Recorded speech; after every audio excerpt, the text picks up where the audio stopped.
Takwa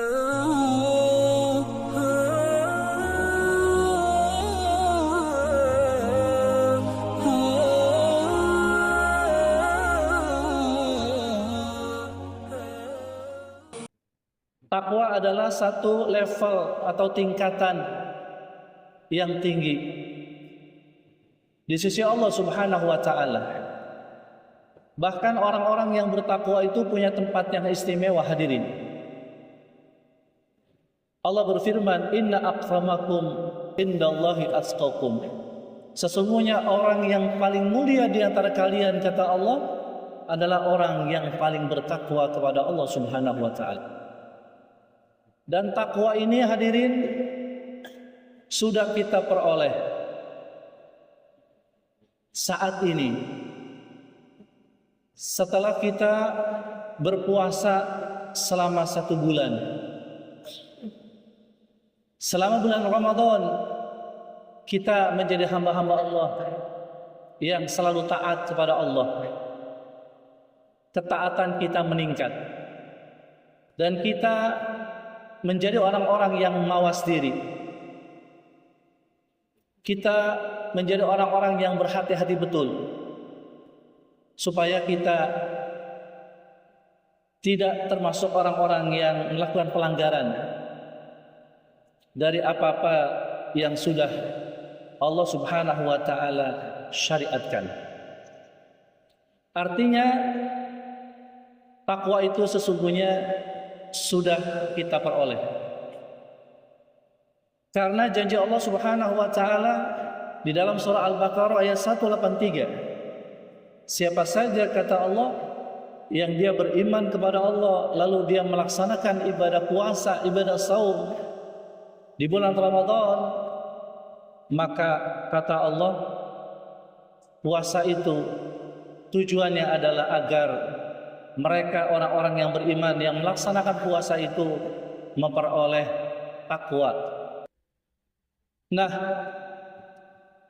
setelah kita sudah memiliki ketakwaan atau kita sudah punya sikap takwa, tugas kita selanjutnya adalah menjaga ketakwaan itu, hadirin. Bagaimana ketakwaan ini terus ada dalam diri kita sampai 11 bulan ke depan, sampai kita bertemu lagi dengan Ramadan tahun depan. Dan ini tentu bukanlah satu tugas yang mudah. Ini termasuk tugas yang berat, karena menjaga sesuatu itu lebih sulit dibandingkan dengan mencapai sesuatu. Oleh karena itu, maka sekarang adalah bagaimana cara supaya ketaatan kita yang sudah kita bina, sudah kita dapatkan selama Ramadan ini bisa terjaga, bisa terpelihara. Ada beberapa kiat, hadirin, yang bisa kita lakukan agar ketaatan kita tetap terjaga, tetap terpelihara. Nah, di antaranya adalah yang pertama, ingatlah selalu, hadirin, bahwasanya kita adalah di antara makhluk Allah, hamba-hamba Allah yang kita ini sudah terikat janji dengan Allah Subhanahu wa taala. Sebelum kita hadir di muka bumi ini, sesungguhnya kita sudah berjanji dengan Allah Subhanahu wa taala. Itulah yang kemudian disebut dengan syahadatul rububiyah. Syahadat akan keesaan Allah Subhanahu wa taala, bahwa Allah lah satu-satunya sebagai pencipta. Allah lah satu-satunya sebagai pemberi rezeki. Allah lah satu-satunya dia sebagai penjaga hambanya.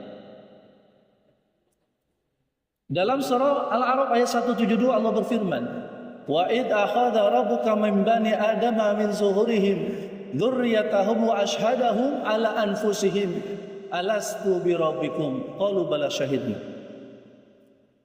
Ketika jiwa-jiwa kita dikumpulkan oleh Allah Subhanahu wa taala di alam arwah, lalu Allah Subhanahu wa taala mengambil sumpah akan jiwa-jiwa kita.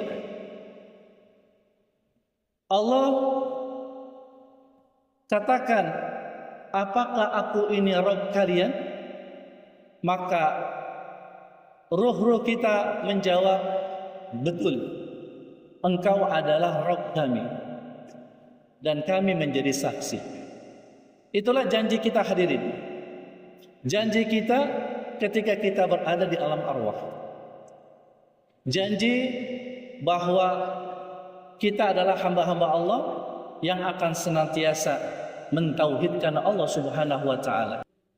Allah sebagai pencipta kita, Allah sebagai penjaga kita, Allah sebagai satu-satunya memberikan rezeki kepada kita, dan Allah lah satu-satunya Rabb yang kita sembah. Ketika kita terlahir, lalu kemudian kita diingatkan lagi akan janji kita kepada Allah. Kalimat azan, kalimat tauhid diperdengarkan lagi di telinga kita, seolah-olah kita diingatkan akan janji kita.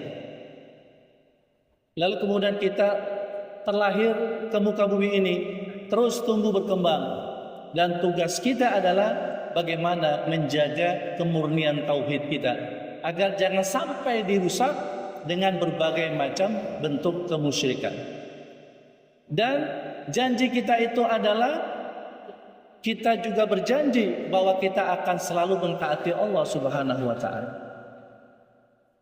Salah satu figur yang Allah gambarkan di dalam surah Al-Ahzab ayat 23 sebagai hamba-hamba Allah yang mereka komitmen terhadap janji kepada Allah adalah mereka yang membenarkan janjinya kepada Allah pada saat mereka berjanji. Anas ibnu Nadr, seorang sahabat Nabi yang absen dalam perang Badar. Lalu kemudian beliau sangat menyesal karena tidak bisa mengikuti peperangan terbesar saat itu. Lalu kemudian beliau berjanji. Apa kata beliau? Kalau nanti ada peperangan lagi, maka aku akan ikut serta, dan aku akan berjuang sampai tetes darah penghabisan. Nah, akhirnya kemudian hadirin, maka berikutnya ada seruan untuk mengikuti perang Uhud. Dan beliau akhirnya menepati janjinya untuk ikut serta dalam perang Uhud, dan benar, beliau gugur dalam perang Uhud tersebut dan ditemukan ada 80 tusukan di tubuhnya. Allah berfirman, minal mu'minina rijalun sadaqu. Di antara orang-orang yang beriman itu ada orang-orang yang menepati janjinya kepada Allah Subhanahu wa taala. Wa minhum man qadha nahba. Sebagian mereka itu gugur di medan perang.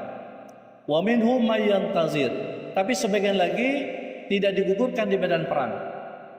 Tapi ketika mereka dipanjangkan umurnya oleh Allah Subhanahu wa taala, artinya tidak gugur di medan perang, tapi tetap mereka menepati janji kepada Allah Subhanahu wa taala untuk komitmen untuk memegang teguh syariat Allah, untuk selalu mentaati Allah Subhanahu wa taala. Figur tadi hadirin yang menepati janjinya sampai dia syahid, gugur di medan perang adalah Anas ibnu Nadr.